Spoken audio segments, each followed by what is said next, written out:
and also the most comprehensive that you've ever come across. All right, when you log into TV4Education, this should be your out-of-the-box experience where you will get all the videos that are currently on your system. You might have one or two to get you started with, or you might just have one as a test. And when you try and place a video, okay, if you're not already logged in, you're going to be told that you need to be logged in.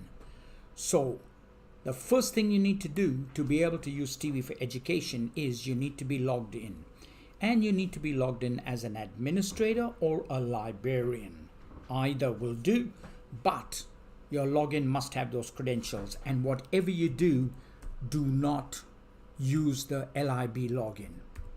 That is a system support account, okay, to log into the system. So you should be able to log in with your email address or some other identifier that will identify you on your system, like your normal barcode or your admin number or something. Once you log in, and if you've been using the system for a month or 2 months or 6 months, you should then come across all the different videos that are already on what we call the schools collection. Okay? However, before we even get that far and start talking about all the videos that teachers have added to the collection, there are certain fundamentals that need to be set up. So when you log in, and you log in as an administrator or a librarian, first things first, you need to go to the menu, you need to come down to configuration, and you need to go to the authority file editor. Okay, and there's some fundamentals that you need to put in. So go to the audience, okay, that's alphabetical, that's why it says audience. You go there and go down to homeroom, click on homeroom, and then just put in the homeroom name and go plus, and they'll add a homeroom. Put another homeroom name, plus, and add another homeroom. Now, if you don't want reporting on usage based on homeroom, then you just need to have one entry in here. And you can call that entry not applicable and just create one entry. You do not need to have all these homerooms, especially if you're a P-12 school. That's a lot. But you should have just one called student, possibly, and another one called staff, and possibly one called administrator, because you might want to do reports on staff activity, on student activity, and that's about it. So you do need to set up your homerooms, okay? The next one is a little bit more complex. You go in here, and the next one is class grade. That's all your year levels. Very important, and you should set it up. Some people say, why can't I just say student and just have all the students into the one? Well, if you do that and you put a video that is only appropriate for year 12 but not year 11 and below, how are you going to do that if they're all a student? Or you want to have a video that's appropriate for years 10, 11 and 12 but not for 9 and below, how are you going to do that? So you do need to classify your users, and the security level for the users will apply here as well. So first thing you do is put in class grade, okay, click on class grade, and then you'll put in the name of the class. So like 7, 8, 9, 10, 11, so on, and just go plus, next one plus, next one plus, next one plus. And then the next thing you need to do is for every individual class grade. So if I'm looking at a 7, if I click on the pencil after I've created it, you need a security code. Don't worry about any of these others. They do not apply for TV4Education users. So a year 7 will have a 7, and then you just go save, and you close that. A year 8 will have an 8, and you'll go save. A year 12 will have a 12, and you'll go save. But the administrators and library staff should have 999. I'll tell you why in a minute, but just make them 999. Okay, and teachers, we don't want to give teachers, so you shouldn't have staff. You should have teachers, library administrators, and administrators. That's it. So teachers should have 50. Okay, And that's all you need to do to set up your class grades. The last thing that you would need to do is go down here and go down to the video default security. And video default security, I'll show you what it is, and when you look at it, you'll say, oh, that makes sense. These are all the different ratings that programs give their broadcasters give their programs. A G, an M, an MA, a PG, an R, and a CTC. Don't ask me what it is, I wouldn't have a clue, except that some programs are rated CTC. I intend to look it up, I keep forgetting, but you still need to, and if you don't know what something means, you still have to give it a security rating. And if you don't know, if you make it 50, what it means is that any video that has been aired that your teachers select, and if it has a rating of CTC, because you don't know what it is and we don't know what it is, play it safe, give it a 50. That means only teachers can watch it. That's why that security rating comes in important when you're looking at class grade. Remember, a class grade, we said that the rating will parallel their year level. So if it's a G, means it's 0, means everybody can watch it. If it's an M, no, it's not just for teachers. So if it's an M, I really want to change it for the year 10s and above. Okay, so year 10s and above can watch M rated video. So if they come in, they'll be automatically classified as M. If it's MA, then what it's done is, or if it's PG, we go, no, PGs are all right for my year 6 and above. Okay, if it's an M, it's a 10 and above. If it's an MA, no, MA, I want it for teachers.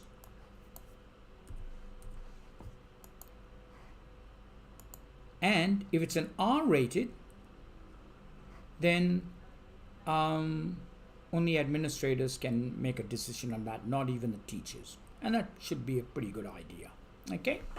Now, what this means now is that whenever a student is added to the system, they'll be given a class grade.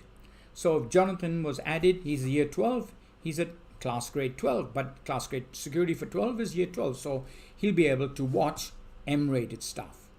If Joshua was in year 9, he'll be given a security 9. He will not be able to watch M-rated stuff. Okay. So that's what that is all about. Okay, now that they're in there, let's go and add a patron and see how we go about adding a patron or checking on a patron's rating. So I go to Patron and Patron Management. When I click on Patron Management, this is where all my patrons are in here. So it'll come up with however you are logged in. So if you're logged in as Michael, it'll come up with Michael. You're logged in as Joanna, it'll come up with Joanna. In my case, I'm logged in as Lib. Please do not touch the Lib login. Okay, so that's only for the support people here to use to check out what you're doing. Okay, I can go to the next record down here. So that's the next record, next record, next record, next. Okay, and there's all my users in the system. Okay, now let's deal with this particular. No, I don't want that one. Let's find another one. Let's find another one.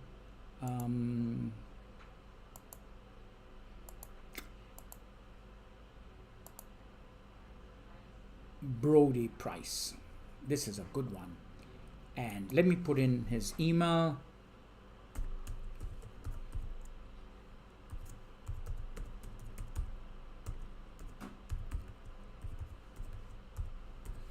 Okay, so if we're looking at a patron's record, what is it telling me?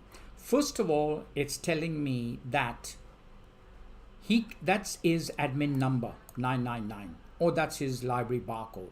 Really doesn't matter. Or you can even say, look, that's his number. You can give it any number you like. Okay, so he can log in if he knew that number. Okay, but let's say his number is 678. That's his number. So he can log into the system using 678.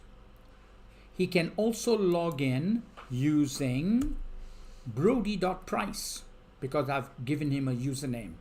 Now, if you don't have usernames, we can create the username by taking the first name, adding a full stop, putting the second name.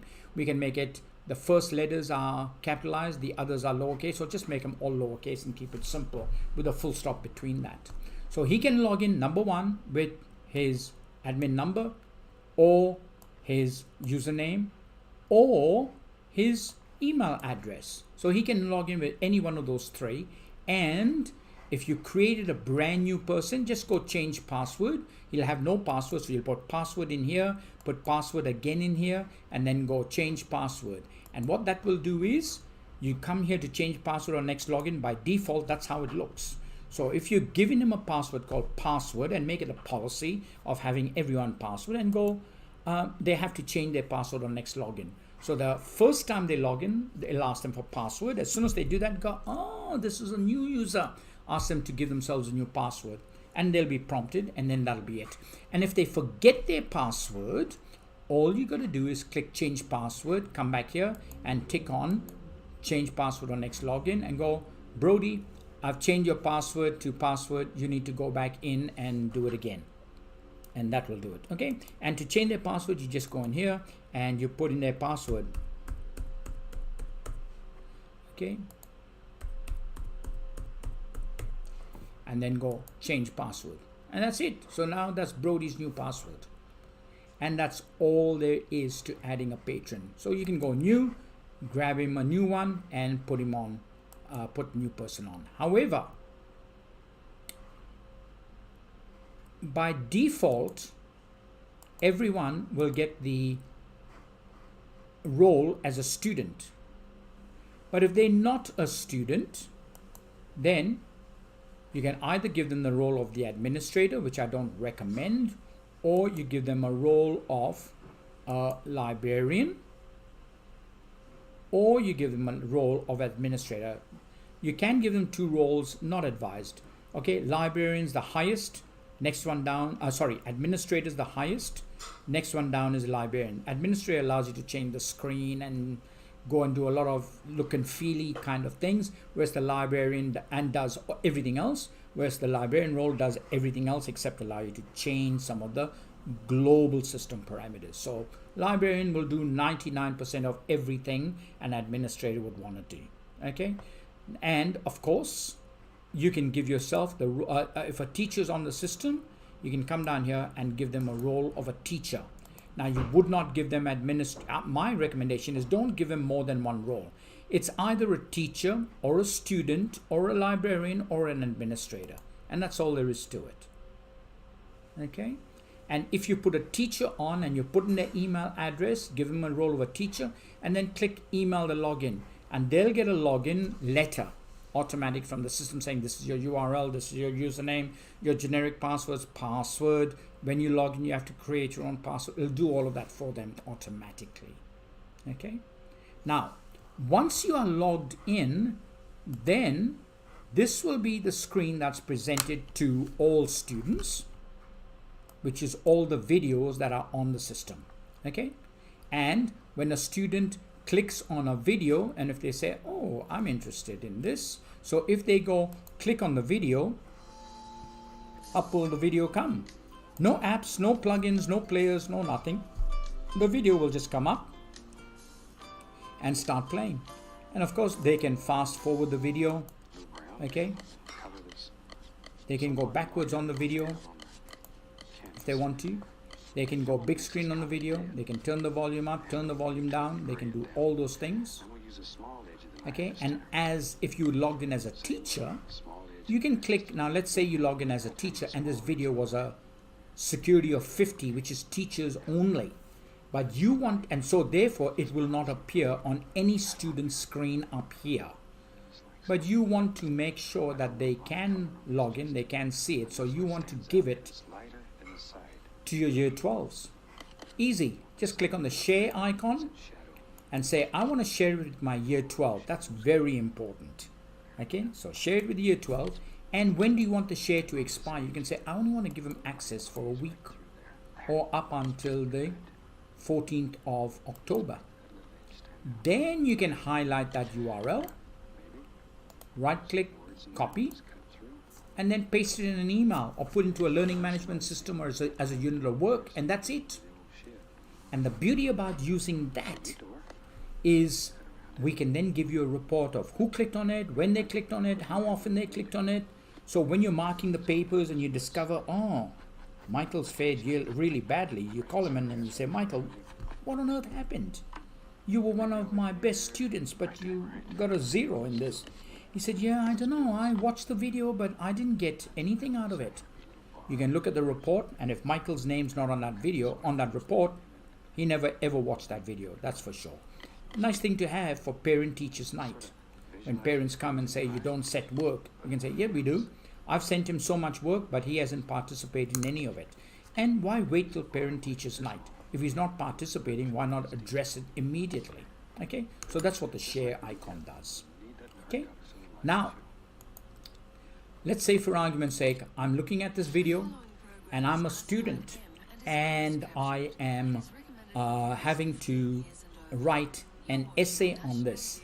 But the problem is I want to watch this essay a lot and I want to play it back, and then I want to edit this essay, and I want to be able to cut a particular section of it and upload it as part of my argument in my assignment. Every teacher and every student can do this. They can click on the I for information and go down to where it says URL, and you've got a download button. Click on that download button and it'll come up and say, where do you want me to save it? And just nominate wherever you want to save it. Say, I want to save it on the C drive, and in my junk folder I'm going to put it there, and just go save. And that's it, and it'll start saving it there for you. So a student can get a local copy of it. Why not a teacher getting a local copy? Because they've shoved you off into a portable in the back paddock somewhere and you've got no internet. So why don't you just click on that, download the video onto your laptop, and then when you go into your classroom, why don't you then just play it from your local downloaded copy instead of having to log onto the internet where the connection is dodgy. Okay, so that's what you can do with the system. There's a heck of a lot more you can do, but this is just an introduction. So we are not going to deal with a lot of information of all the different things you can do, including how you can click on the menu, go into smart classrooms as a teacher, go create a lesson, and then go and build a lesson out of a video or just a snippet out of the video. Have a look at it. You'll be amazed what you can do with that module, or look at the advanced TV4Education system. Okay, so we're in the schools collection where all the videos are, and if you have been adding videos to the collection, so if you've got 100 teachers and they're all adding 10 videos a week, there will be thousands and thousands of videos. And what's happening, and you can scroll down and it just loads the next page and the next page and the next page. You can be here forever. And if you added a video, it'll appear up here. But if someone else adds a video, it'll shuffle yours down and make it the first one. And if someone else added another video, it'll shuffle it down again, and then you'll be the next one. So that's the latest, that's the second latest, the third latest, and so forth. So eventually you'll get to the bottom, which is the oldest video that was ever added. Okay, but if you say, so how do I find my videos? Whether you're a student or a teacher, very simple. If you've used videos or added videos, click on My Items up the top. Will bring up, as it says, your items. These are all the videos you have either looked at or added to the collection. And we group it into YouTube videos, into lessons, into TV4Education videos, and these are all your videos. Okay. And if you don't want something on here, just click the bin, and that gets rid of it out of your collection. Get the bin, get rid of it out of your collection. Get the bin, get rid of it out of the collection. Get rid of it out of the collection. So you can download or delete as many items as you can out of the My Items. You'll never delete them from the school's collection, because we want to make sure we preserve anything that's added for everybody else in the school. You have no storage limitations, so our recommendation is go ahead and use it and build your content. How do you build it? The TV4Education button. You go here, And this will open up a whole new world for teachers only. Okay, only teachers have access to this.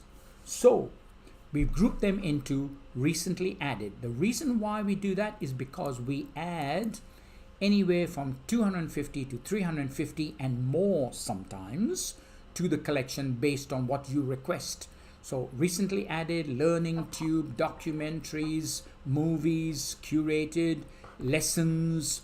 Okay, so go ahead and scroll and have a look. Just put it there and it'll scroll. And if you reckon, oh, I want that, just click on it and the video will play and you can watch it. The synopsis comes up for a few seconds, disappears, and the video will play. And you can go fast forward. And if you wanted that video, just click the star. This resource has now been added not just to your school's collection, but to your My Items as well. Okay, so you can go to this one and you can go add. Okay, you can go into, let's exit out of here. You can go into here, TED lessons, and you can go add, and that's added to the school's collection. And you can, let's exit out of here, and you can go to this one and you can go add. Okay, or you can say, if you've got 160,000, do I have to scroll and look at each one? No, you don't. Just search science. Okay, and don't be fooled by this screen with these white gaps. Just scroll the screen, load the next page and the next page and the next page and the next page, and you can be here probably till the weekend, 4 or 5 days down the track, and just keep adding material to the school's collection. That's what's amazing about TV4Education. You can just add to your heart's content, and doesn't matter if you think you might need it, but I don't want to fill it up. Our attitude is fill it up. Fill it up. If you think you're going to use it, add it, because there are no quotas for you or your student or your school. Add as much as you want on the system. Okay, but you could turn around and say, you know what, this particular item of science is too broad, so you can go science, biology, or whatever other terms you want, or you can click on the subject search. When you go to subject search, you can, okay, I want to have a look at STEM. Click on STEM. They got aviation. Click on aviation, and there comes all the aviation videos. And you can click that, you can add. The following program is classified PG. Okay. Parental guidance. And you can go ahead and add. Add.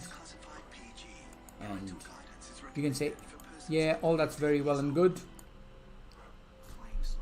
except I am into, okay,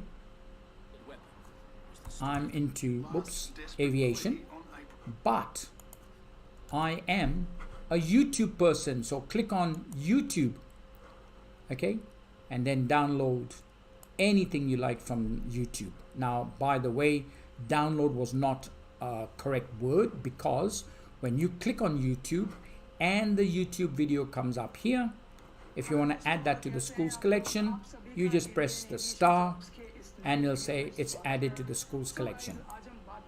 And that's all there is to it. That's how you add videos to the school's collection from YouTube, believe it or not. Okay, we do not breach YouTube or Google's copyright or the intellectual property of the person who did all the hard work and build that particular video. We just put a link in the system to it, because we want to make sure that we teach you to respect copyright. Okay, unlike our competitors, if you read their fine print, their copyright message says you're responsible for the copyright. So if you get videos from our collection that someone has requested, and and someone says, oh, has anyone got Gone with the Wind? They go, yes, I have. And they'll say, I've got on DVD, I'll burn a copy. I've got on VHS, I'll burn a copy and upload it for you. Pirate and illegal. We don't work like that. Okay, we guarantee the authenticity of everything that's added, And not only that, but we will make sure we keep your school legal. Now let's say you come along and you want this particular video. I'm deliberately putting in nonsense here, but let's say it was a legitimate term you put in. I want a particular outcome, and the outcome I want is no items found. So if you go along and you hit the search bar on the system, okay, so let's go back into TV4Education, and you get no results found. We are the only company that guarantees every teacher, and it doesn't matter what legitimate material you want to be able to teach, all you have to do is click on My Requests and make a request of us, of our research department, our amazing hard-working researchers. Topic request, put the year group. I'm after this thing for year 9s, and this is my national curriculum code. And by the way, I also have a state curriculum code, and my subject is science. My lesson aim is this, and this is what I'd like to emphasize, and go submit. And when you do that, give us 48 hours and we'll come back to you with a bunch of engaging world-class content that will address that particular request you have.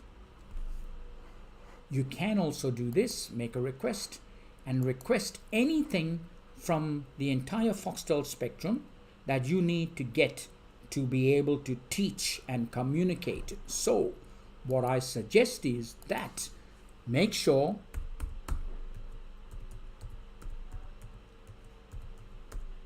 every teacher in your school has this page bookmarked, the Foxtel TV Guide. Okay? And as long as they're a teacher and they want anything from the entire spectrum to be able to communicate and teach a topic that's required by the Australian or national curriculum, they can request it. And everything that they request and that you get from us, with the exception of YouTube, that is put on the TV4Education page is always free of all advertisements. So they can request anything from Foxtel, anything from free to air, and the beauty is you will get it free of all advertisements. And not only that, when it comes to making a request for free to air content, you can request content that has been aired up to 60 days ago that nobody else has requested. We'll have a copy of it. We'll take it. We'll put it on here in the TV4Education for everybody else, and also on your school's collection. That's up to 60 days after the broadcast. I hope you enjoyed this half-an-hour presentation of TV4Education new user training. Thank you for your time. If you need help, you can click on the menu, you can go down to support and have a look at all the facilities we offer you for support. But if you don't know where to start, why not just go to mailbox and go, I want to raise a support ticket, create a ticket and say, I'm new to this product. Can someone spend half an hour with me one-on-one and walk me through? I've got some very specific questions. Or can someone spend some time with me? I don't have any questions. I just don't know where to begin. And we'll work with you. Or what you can do is, why not go to www.youtube.com, and on the YouTube website, go in here and do a TV4Education search and be amazed with all the documentation. Yeah, we know everybody else looks at it. That's not supposed to, but we put it there for you, and we want you to experience what thousands upon thousands of teachers are experiencing with TV4Education. The simplicity, the complexity, and the vastness of what is available as a resource to all teachers and all students. Thank you for letting me present TV4Education new user training.